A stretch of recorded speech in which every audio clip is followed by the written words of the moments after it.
दोस्तों नमस्कार।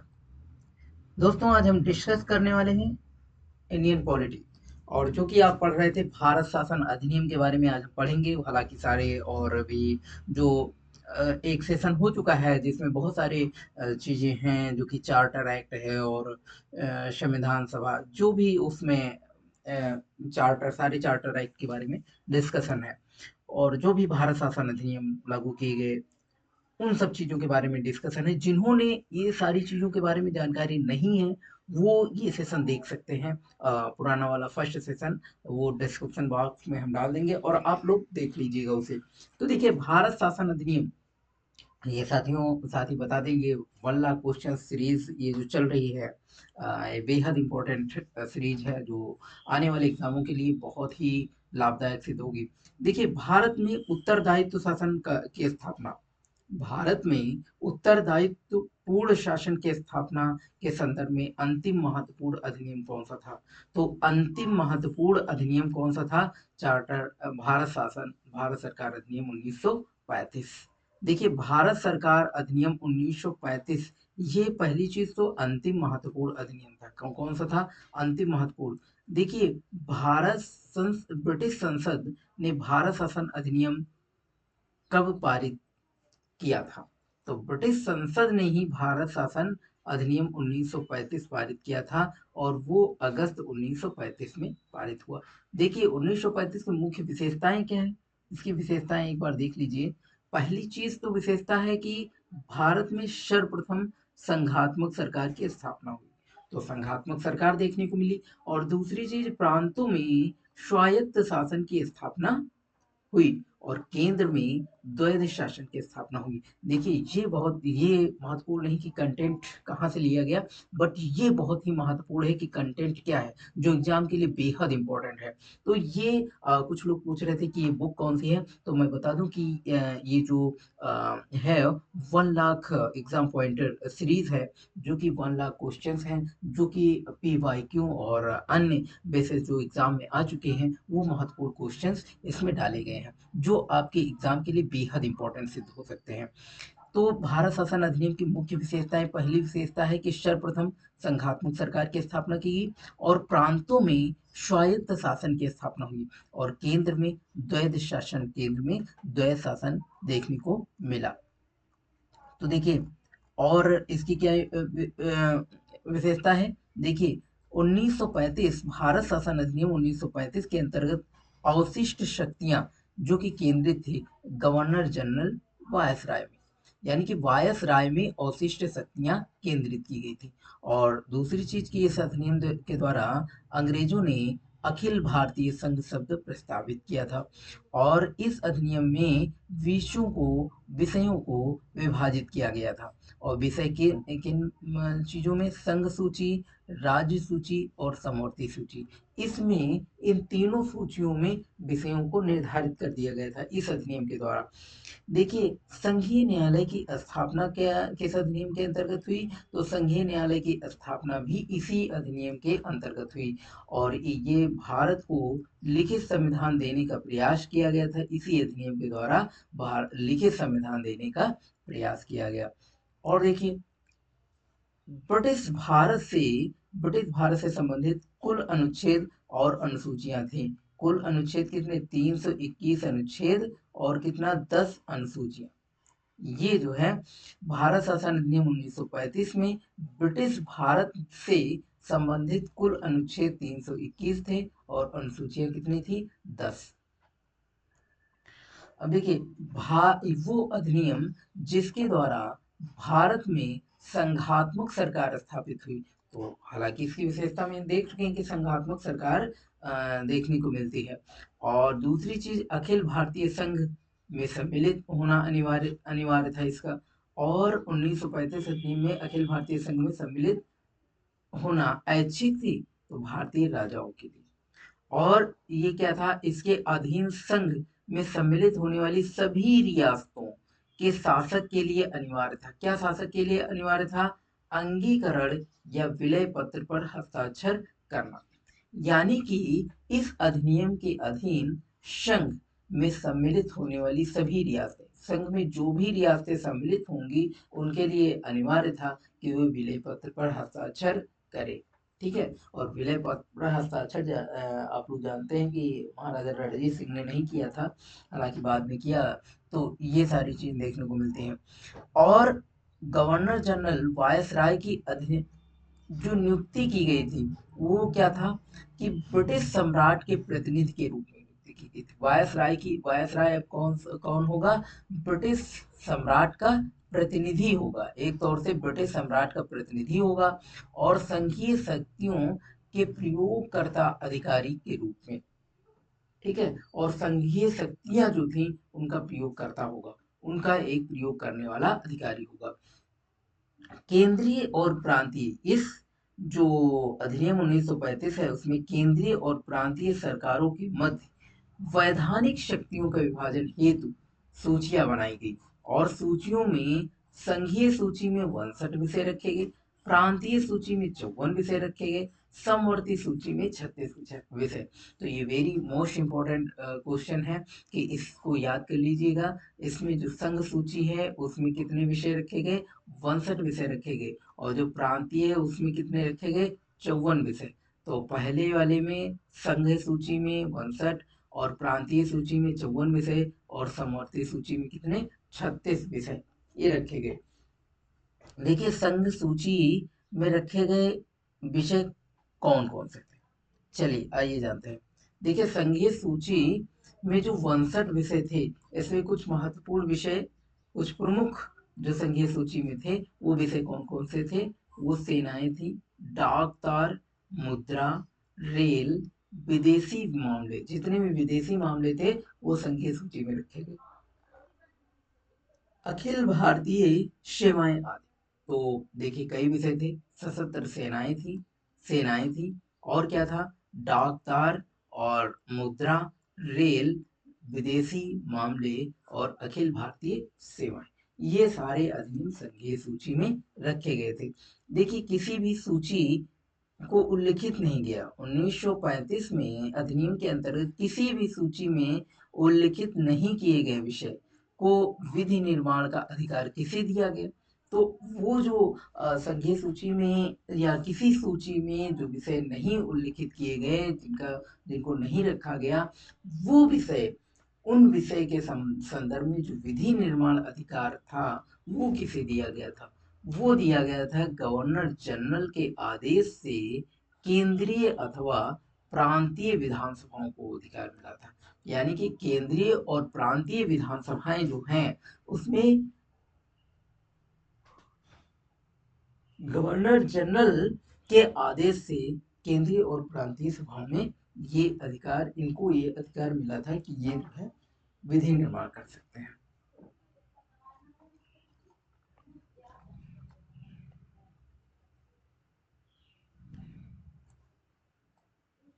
देखिए भारत सरकार अधिनियम 1935 के अंतर्गत केंद्रीय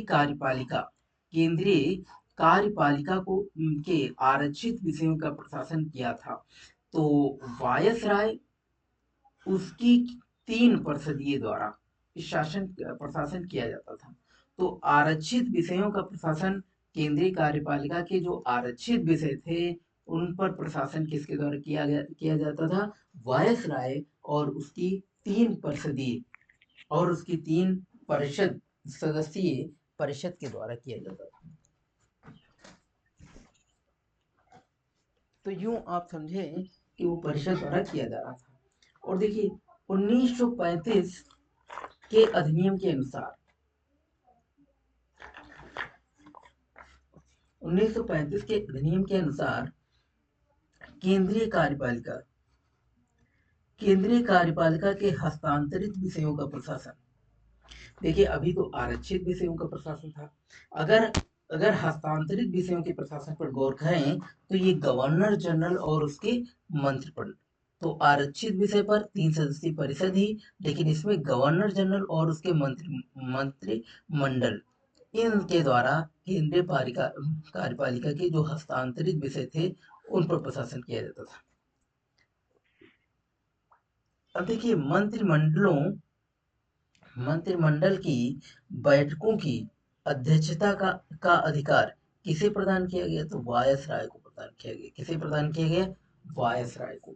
यानी कि भारत सरकार अधिनियम 1935 में मंत्रिमंडल की बैठकों की अध्यक्षता का अधिकार गवर्नर जनरल या वायसराय को प्रदान किया गया। देखिए, केंद्रीय कार्यपालिका के आरक्षित विषय, केंद्रीय कार्यपालिका कार्यपालिका के आरक्षित विषयों के संदर्भ में गवर्नर जनरल किसके अधीन था? तो भारत सचिव के अधीन था। किसके अधीन था? भारत सचिव के अधीन था। देखिए, इस अधिनियम के अनुसार केंद्रीय मंत्रिमंडल के सदस्यों की नियुक्ति, पदच्युत, केंद्रीय विधानसभा का सत्र आहूत करना, विधेयकों पर स्वीकृत की घोषणा करने का अधिकार था गवर्नर जनरल के पास। किसके पास था? गवर्नर जनरल के पास। 1935 अधिनियम के अनुसार केंद्रीय मंत्रिमंडल के सदस्यों की नियुक्ति, केंद्रीय मंत्रिमंडल के सदस्यों की नियुक्ति और उनको हटाने का, जो केंद्रीय मंत्रिमंडल में सदस्य नियुक्त होंगे और जो हटाए जाएंगे, पद से हटाए जाएंगे, पदच्युत, और केंद्रीय विधानसभा के सत्र को आहूत करना और विधेयकों पर स्वीकृत की घोषणा, इन सब चीजों का अधिकार किसके पास था? तो गवर्नर जनरल के पास था। ठीक है। और संघीय विधानसभा सदनीय थी। कैसी थी? 1935 के अधीन द्विसदनीय थी। और इस अधिनियम के अंतर्गत जो संघीय विधानमंडल या केंद्रीय विधानसभा के सदनों में प्रावधानिक सदस्य संख्या थी। तो देखिए, उच्च सदन में कितनी थी? 260। और निम्न सदन में कितनी थी? 375 सदस्य। ठीक है, ये चीज जो है देखने को मिला। और निम्न सदन का कार्यकाल देखिए, सदस्यों की संख्या डिफरेंट है वर्तमान में उच्च सदन निम्न सदस्य में कितने सदस्य हैं, आप डिफरेंस बताएंगे। तो ये डिफरेंस देखने को मिलता है, लेकिन यहाँ पर डिफरेंस आपको नहीं मिलता है। निम्न सदन का कार्यकाल 5 साल का है आज भी। देखिए, और उच्च सदन जो राज्यसभा है उसका कार्यकाल है क्या? निम्न सदन उसका कार्यकाल है, उसे भंग किया जा सकता है राज्यसभा को। कमेंट के माध्यम से आप लोग बताएंगे, थोड़ा सा आप लोग पढ़ें, होमवर्क करें ये चीज। और भारत सचिव के लिए अधिकतम 6 और न्यूनतम 3 परामर्शदाता नियुक्ति करने का प्रावधान किस अधिनियम के अंतर्गत है? 1935 के अधिनियम के अंतर्गत है। ठीक है, ये चीजें। और भारत सरकार अधिनियम 1935 में संशोधन परिवर्तन करने की शक्ति निहित है, ब्रिटिश संसद को निहित है। ब्रिटिश संसद चाहे तो 1935 जो अधिनियम है उसमें संशोधन या अथवा परिवर्तन कर सकती है, उसको शक्ति दी गई थी। और 1935 के अधिनियम के अंतर्गत अधीन प्रांतीय क्षेत्र के प्रशासन का नियंत्रण किसे दिया गया था? तो मंत्रिमंडल कर सकता था। प्रांतीय क्षेत्र का प्रशासन कौन कर सकता था? मंत्रिमंडल। और मंत्रिमंडल को किसके प्रति उत्तरदायी घोषित किया गया? विधानसभा के प्रति। किसके प्रति? विधानसभा के प्रति। 1935 के अधिनियम में मंत्रिमंडल को किसके प्रति उत्तरदायी घोषित किया गया? तो किसके अंतर्गत घोषित किया गया? विधानसभा के प्रति। और प्रांतीय विधानसभा का कार्य संचालन संबंधी नियमों का निर्माण गवर्नर के द्वारा। 1935 अधिनियम के अंतर्गत प्रांतीय विधानसभा में अनुदान मांग रखने हेतु गवर्नर की आवश्यकता थी, अनुमति की आवश्यकता थी। ठीक है, अगर प्रांतीय सभा के अनुदान की मांग रखते हैं तो वो गवर्नर की आवश्यकता थी। तो ये बेहद इंपॉर्टेंट पॉइंट हैं जो अक्सर एग्जाम में आते रहते हैं। और ये देखिए, 1935 अधिनियम के अंतर्गत किन प्रांतों में द्विसदनीय विधानमंडल की व्यवस्था थी? तो भाई द्विसदनीय विधानमंडल वाले प्रांत कौन कौन से थे? वो बंगाल, बिहार, असम, मुंबई, मद्रास और यूपी, उत्तर प्रदेश, जो उस समय संयुक्त प्रांत के नाम से जाना जाता था। तो बंगाल, बिहार, असम और मुंबई, मद्रास संयुक्त और यूपी संयुक्त प्रांत, ठीक है। तो ये जो है 6 राज्य जो थे, वो उनमें द्विसदनीय विधानमंडल की व्यवस्था थी। और इसके अंतर्गत अनुदेश प्रपत्र को भारत के संविधान में किस रूप में समाविष्ट किया गया? तो राज्य के नीति निर्देशक तत्वों के रूप में अनुदेश प्रपत्र जो है उसको समाविष्ट किया गया, संविधान में देखने को मिलता है। तो जो इंस्ट्रूमेंट ऑफ इंस्ट्रक्शंस जो है, इसको संविधान में नीति निर्देशक तत्वों के रूप में स्वीकार किया गया, ठीक है।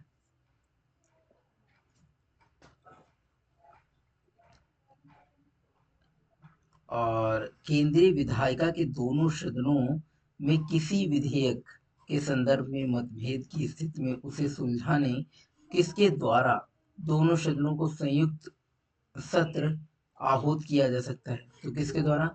गवर्नर जनरल या वायसराय के द्वारा। अब कौन बुला सकता है? अब अगर ऐसा हो जाए तो कौन बुला सकता है? अब अगर दोनों लोकसभा राज्यसभा में कोई मतभेद हो जाए तो उसे सुलझाने के लिए कौन बुला सकता है? संयुक्त सत्र कौन आहूत कर सकता है? तो एक बार देखेंगे। वैसे लोकसभा अध्यक्ष जो है होता है वो बुला सकता है। देखिए 1935 अधिनियम के अधीन संघ और इसमें सम्मिलित इकाइयों के मध्य संवैधानिक विवादों को निपटारे हेतु किस न्यायालय की स्थापना की गई? तो अब जो है संवैधानिक जो विवाद है उनको निपटाने के लिए फेडरल न्यायालय दिल्ली या संघीय न्यायालय की स्थापना की गई। देखिए संघ सरकार द्वारा राज्यों को आदेश देने का विचार भारत के संविधान निर्माताओं ने किस अधिनियम के द्वारा? तो इसी अधिनियम के द्वारा आदेश देने का विचार, संघ सरकार द्वारा राज्यों को आदेश देने का विचार, ये जो है इसी अधिनियम के द्वारा देखने को मिलता है। और फेडरल न्यायालय में न्यायाधीशों की संख्या इसी अधिनियम के अंतर्गत, यानी कि एक मुख्य न्यायाधीश होगा तो अन्य न्यायाधीश होंगे। और फेडरल न्यायालय के न्यायाधीशों की नियुक्ति किसके द्वारा होगी? वो ब्रिटिश सम्राट के द्वारा होगी। अब किसके द्वारा होती, ये बात आप बताएंगे। अब राष्ट्रपति के द्वारा होती है ना। तो देखिए 1935 के अधिनियम के अधीन फेडरल न्यायालय के न्यायाधीशों की नियुक्ति की आयु कितनी होती है? तो 65 वर्ष, 65 वर्ष होती है। तो देखिए ये सारे पॉइंट आप वर्तमान से रिलेट करके अगर पढ़ेंगे तो अच्छे से याद हो जाएंगे। ये कोशिश करना कि अब जो है न्यायालय में न्यायाधीशों की नियुक्ति जो हाई कोर्ट सुप्रीम कोर्ट के होते हैं उनकी सेवानिवृत्ति किस आयु पर होती है। अगर ये आप जानते हैं तो डिफरेंस आप पता कर पाएंगे कि 1900 अधिनियम के द्वारा फेडरल न्यायालय को प्राप्त अधिकारिता प्रारंभिक अपीलीय परामर्शदात्री अधिकारिता, ठीक है। और देखिए प्रीवी काउंसिल, इसके विरुद्ध जो फेडरल न्यायालय है इसके निर्णयों के विरुद्ध अपील की जा सकती थी, तो प्रीवी काउंसिल से, प्रीवी काउंसिल में जो है अपील की जा सकती है। ये थी कहाँ? ये ब्रिटेन में थी। तो देखिए संवैधानिक निरंकुशता का सिद्धांत प्रवर्तित किया गया इसी अधिनियम के द्वारा। संवैधानिक निरंकुशता का सिद्धांत देखने को मिलता है। देखिए इस अधिनियम के द्वारा बर्मा, अदन, भारत के शासन को पृथक कर दिया भारत सरकार अधिनियम 1935 के द्वारा।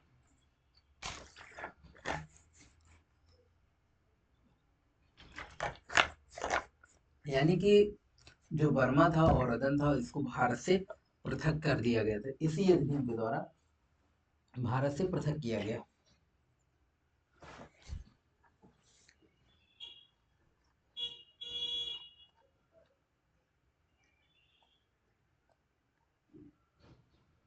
देखिए किसने कहा था 1935 के अधिनियम के बारे में कि एक कार जिसमें ब्रेक तो है पर इंजन नहीं है, यानी कि बिना इंजन की कार है, जवाहरलाल नेहरू। और इस गुलामी का अधिकार पत्र या दास्ता का आज्ञा पत्र, ये भी इस अधिनियम को कहा था जवाहरलाल नेहरू ने दो चीजें कही, एक तो बिना इंजन, बिना ब्रेक तो है लेकिन इंजन नहीं है, यानी कि बिना इंजन की कार है जिसमें ब्रेक तो लगाई जा सकती है पर इंजन नहीं, वो ऑपरेट कैसे किया जाए, है ना। तो ऐसा 1935 के द्वारा। और गुलामी का अधिकार पत्र या दास्ता का आज्ञा पत्र भी इसी को कहा था। वायसराय ने भारत सरकार शासन अधिनियम 1935 इसलिए पास किया क्योंकि हम समझते थे कि भारत पर अंग्रेजी प्रभुत्व बरकरार करने का ये सर्वोत्तम तरीका है। ठीक है, ये कहा गया लॉर्ड लिनलिथगो के द्वारा। जो 1935 का अधिनियम था इसलिए पास किया गया क्योंकि हम समझते थे कि भारत पर अंग्रेजी प्रभुत्व बरकरार रखने का सर्वोत्तम तरीका है 1935। ये लॉर्ड लिथगो ने कहा था। देखिए 1919 का अधिनियम भारतीयों के लिए बेड़ियों का नया जाल था, ये सुभाष चंद्र बोस ने कहा। तो भारत के लिए बेड़ियों का नया जाल था, ये सुभाष चंद्र बोस ने कहा।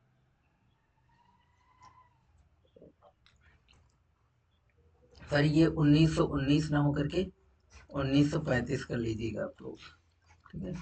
1935 का जो भारतीयों के लिए बेड़ियों का नया जाल था, ये सुभाष चंद्र बोस ने कहा था। आते हैं क्रिप्स मिशन 1942 में। तो ये 1942 जाहिर सी बात है, क्रिप्स मिशन 1942 लिखा हुआ, तो ये भारत आया भी था 1942, ठीक है।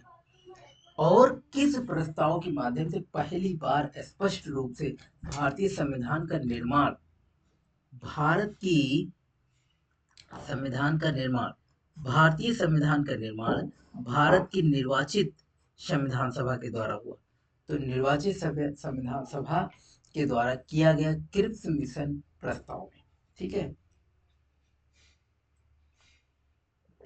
तो ये आप समझ रहे हैं क्या कहा जा रहा है, ये कहा जा रहा है कि वो कौन सा प्रस्ताव था जिसके माध्यम से पहली बार ये स्पष्ट रूप से कह दिया गया कि अब भारतीय संविधान का निर्माण होगा और इसकी भारत की निर्वाचित संविधान सभा के द्वारा ही किया जाएगा, कि जो निर्वाचित संविधान सभा है उसके द्वारा संविधान का निर्माण होगा। ये प्रस्ताव जो है क्रिप्स मिशन प्रस्ताव के नाम से जाना जाता है। क्रिप्स मिशन प्रस्ताव में ये कहा गया भारत को डोमिनियन स्टेट का दर्जा प्रदान किया गया। क्रिप्स मिशन के द्वारा ही ये कहा गया कि भारत को डोमिनियन स्टेट्स प्रदान किया जाएगा और भारत में संघीय व्यवस्था का निर्माण होगा जिसमें ब्रिटिश व देसी रियासतें भी शामिल होंगी। कहा गया भारत में संघीय व्यवस्था का निर्माण होगा अब और ब्रिटिश प्रांत, देसी रियासतें भी इसमें शामिल होंगी। यानी कि जो व्यवस्था बनाई जा रही संघीय व्यवस्था का निर्माण होगा उसमें ब्रिटिश प्रांत और देसी रियासत दोनों शामिल होंगे।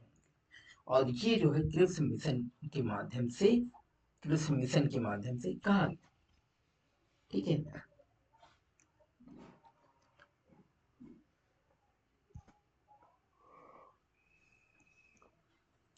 प्रांतों और रियासतों के लिए भारत को स्वीकार करने व अस्वीकार करने की शक्ति क्रिप्स प्रस्ताव में, क्रिप्स प्रस्ताव में मुस्लिम लीग एवं कांग्रेस दोनों ने किस प्रस्ताव को अस्वीकार किया? क्रिप्स मिशन प्रस्ताव को। मिशन प्रस्ताव को क्यों अस्वीकार किया गया? तो क्योंकि क्रिप्स मिशन ने पृथक पाकिस्तान की मांग को अस्वीकार कर दिया था, ठीक है। ये बात आप ध्यान रखेंगे कि क्रिप्स प्रस्ताव को अस्वीकार किया गया, मुस्लिम और कांग्रेस दोनों ने इसको अस्वीकार कर दिया था। तो ये भी बात आप याद रखेंगे, अस्वीकार करने का कारण होगा।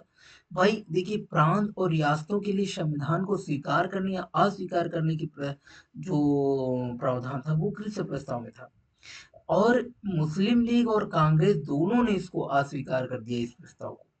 और दूसरी चीज ये देखने को मिली कि मुस्लिम लीग ने प्रस्ताव को क्यों अस्वीकार किया, क्योंकि इसमें पृथक पाकिस्तान की मांग को अस्वीकार किया गया, इसलिए इसलिए मुस्लिम ने इस प्रस्ताव को अस्वीकार किया। अब देखिए हिंदुओं ने क्यों किया, हिंदू नहीं, कांग्रेस ने क्यों किया। देखिए कांग्रेस ने क्रिस प्रस्ताव को क्यों, क्योंकि कांग्रेस पूर्ण स्वतंत्रता की मांग करती थी। कैसी? पूर्ण स्वतंत्रता की मांग करती थी, जबकि क्रिस प्रस्ताव केवल डोमिनियन स्टेट की बात कही गई थी। वो जो है पूर्ण स्वतंत्रता को नहीं दे रहे थे। क्रिस में प्रस्ताव के माध्यम से केवल डोमिनियन स्टेट की बात कही गई। देखिए इसीलिए इसको पोस्ट डेटेड चेक कहा था महात्मा गांधी। महात्मा गांधी ने कहा था पोस्ट डेटेड चेक, क्रिप्स प्रस्ताव को पोस्ट डेटेड चेक कहा गया था। तो ये बेहद इंपॉर्टेंट है और मैं उम्मीद करता हूँ आप लोगों को समझ में आ रहा होगा। तो ये जो है कांग्रेस ने क्रिप्स प्रस्ताव को इसलिए अस्वीकार कर दिया। देखिए कैबिनेट मिशन 1946, तो ये कैबिनेट मिशन 1946 भारत आया 1946 में, मार्च 1946 में। कब आया? मार्च 1946 में आया। और कैबिनेट मिशन के जो सदस्य थे, अक्सर पूछ लिया जाता है कि कैबिनेट मिशन के सदस्य कौन कौन से थे। तो एक तो क्रिप्स प्रस्ताव था, तो ये तो जान लो कि क्रिप्स होंगे ही होंगे। तो एक क्रिप्स हो गए, और दूसरे लॉरेंस और लॉरेंस और अलेक्जेंडर। ये अलेक्जेंडर वो वाले नहीं, ये अलेक्जेंडर जो अलेक्जेंडर द ग्रेट तुम लोग समझते हो, ये वो वाले नहीं, एवी अलेक्जेंडर। ठीक है। तो Lawrence Pethick Lawrence, Lawrence Bishnoi नहीं, जो कि बहुत ज्यादा चल रहा है। तो ये बात आप याद रखेंगे, स्टेफोर्ड क्रिप्स, पैथिक लॉरेंस और एवी अलेक्जेंडर, ये तीनों जो है इस मिशन के सदस्य थे। देखिए वो मिशन जिसमें संविधान निर्माण निकाय को स्वीकृत किया गया, यही वो मिशन है जिसमें संविधान निर्माण निकाय को स्वीकार किया गया। और ये भी बताया गया इस मिशन के अंतर्गत कि निर्मात्री परिषद में प्रत्येक प्रांत को आवंटित सदस्य संख्या निर्धारित रूप से करने के लिए एक सदस्य कितनी जनसंख्या का सदस्य प्रतिनिधित्व करता है। तो प्रति 10 लाख जनसंख्या पर जो है सही है, प्रति 10 लाख जनसंख्या। ठीक है। क्रिप्स प्रस्ताव ने संविधान निर्माण निकाय का गठन, क्रिप्स प्रस्ताव ने संविधान निर्माण निकाय का गठन हेतु निर्वाचित प्रांतीय विधानसभाओं को निर्वाचक निकाय के रूप में उपयोग किए जाने को सर्वाधिक न्यायोचित एवं व्यवहार योजना बताया। Cabinet mission.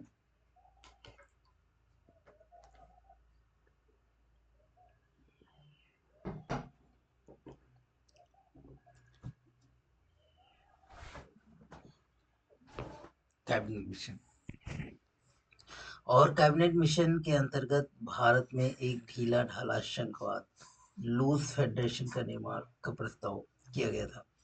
ये चीज हुआ। और कैबिनेट मिशन ने निर्धारित संविधान निर्माण सभा की कुल सदस्य संख्या 389, कैबिनेट मिशन द्वारा निर्धारित संविधान निर्माण सभा में कुल सदस्य संख्या 389, जो कि ब्रिटिश भारत को आवंटित की गई सीटों की संख्या थी। तो देखिए 296, ये दोनों चीजें आप समझे। एक तो पहली चीज कि संविधान निर्माण सभा में कुल कितने सदस्य थे, संविधान निर्माण सभा में कुल कितने सदस्य थे, तो वो आपने देखा 389, 389। लेकिन कैबिनेट मिशन द्वारा निर्धारित संविधान निर्माण सभा की कुल सदस्य संख्या 389 में ब्रिटिश भारत को आवंटित की गई सीटों की संख्या केवल 296 थी, जो ब्रिटिश भारत को आवंटित कर रही थी। ठीक है। तो ये चीजें। और दूसरी चीज कि कैबिनेट मिशन द्वारा निर्धारित संविधान सभा में चीफ कमिश्नर क्षेत्र कितने थे, चीफ कमिश्नर क्षेत्रों के कितने प्रतिनिधि शामिल थे, तो केवल 4 प्रतिनिधि कैबिनेट मिशन के द्वारा निर्धारित संविधान सभा में शामिल थे। तो कैबिनेट मिशन द्वारा निर्धारित संविधान सभा में केवल चीफ कमिश्नर क्षेत्रों के कितने प्रतिनिधि शामिल थे, तो 4।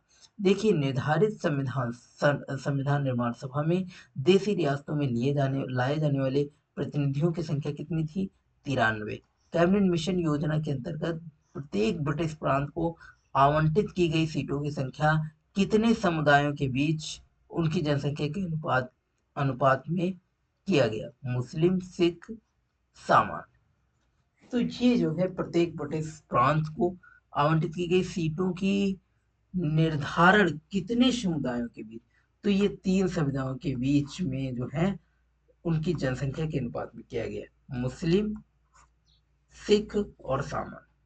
ठीक है। कैबिनेट मिशन योजना के अंतर्गत देशी रियासतों के प्रतिनिधियों का चयन का प्रावधान, तो रियासतों के प्रमुखों के द्वारा। हम देखिए धीरे धीरे हम स्वतंत्रता की ओर बढ़ रहे हैं और जल्द ही आएगा 1947, भारत शासन अधिनियम 1947। अभी तक हम उधर की ओर बढ़ रहे हैं। देखिए ये कैबिनेट मिशन 1946 था। अब भारत में अंतरिम सरकार का गठन। अब देखते हैं इसके बारे में, अंतरिम सरकार का गठन। भारत में अंतरिम सरकार का गठन, अंतरिम सरकार का गठन इसी प्रस्ताव यानी कि कैबिनेट मिशन प्रस्ताव के आधार पर किया जाएगा। तो कैबिनेट मिशन प्रस्ताव के माध्यम से किया गया और इसकी घोषणा कब की गई? प्रथम अंतरिम सरकार की घोषणा कब की गई? 24 अगस्त 1946 को। 24 अगस्त 1946 को।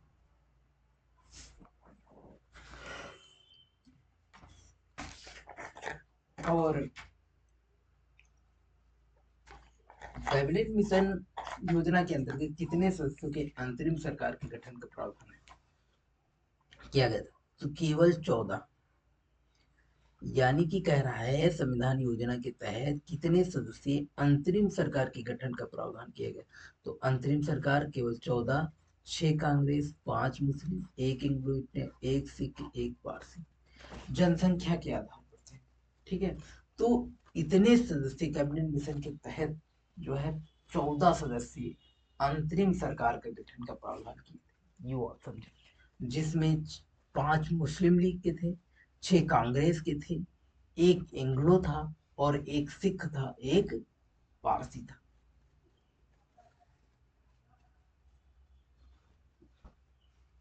तो आप समझ रहे हैं। अब देखिए 12 सदस्यीय अंतरिम मंत्रिमंडल का गठन किया गया 2 सितंबर 1946 को। अंतरिम सरकार के पुनर्गठन के बाद मुस्लिम लीग ने प्रतिनिधियों को मंत्रिमंडल में शामिल किया गया 5। तो ये जो है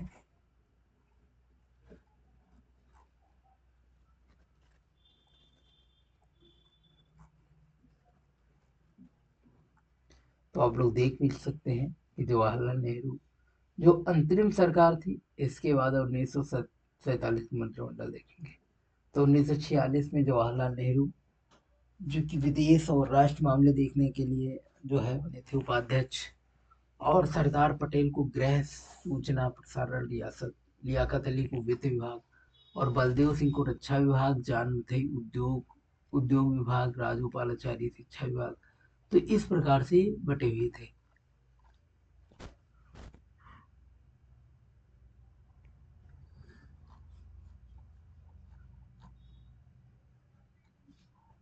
1937 1947 ब्रिटिश संसद में कब प्रस्तुत किया? 4 जुलाई 1947। House of Commons, House of Lords किस दिन? 16 जुलाई 1947।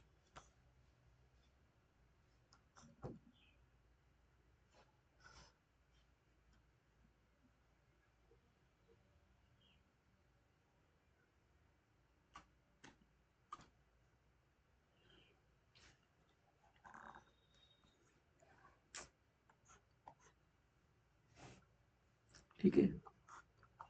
भारत मंत्री का पद,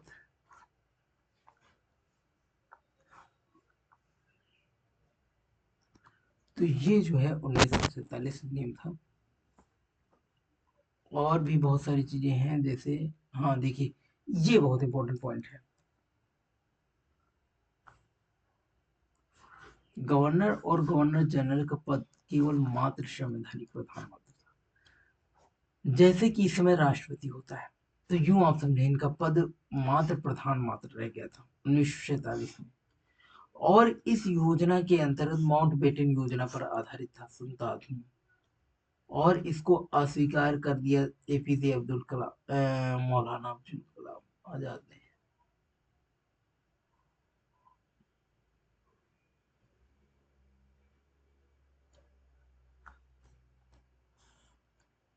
तो ये जो है माउंटबेटन थे, विभाजन के समय माउंटबेटन थे। तो ये सारी चीजें थी, और इन सारी चीजों के बारे में और भी इम्पोर्टेंट चीजें पढ़ेंगे। तो आज के लिए इतना ही साथियों, अगले सेशन में हम लेकर के आएंगे और भी जो बाकी रह गए हैं। तो यूं ही लगातार चलता रहेगा मेरा सेशन साथियों। बहुत बहुत धन्यवाद। अगर अच्छा लगता है तो आप लोग सब्सक्राइब करें, लाइक करें, और लाइक स्पेशली लाइक पर विशेष ध्यान दें। लाइक करें और कमेंट के माध्यम से हमें बताएं कि सेशन कैसा लगा आप लोगों को। जैसा भी हो, इस प्रकार से हम वीडियो बनाते रहेंगे आप लोग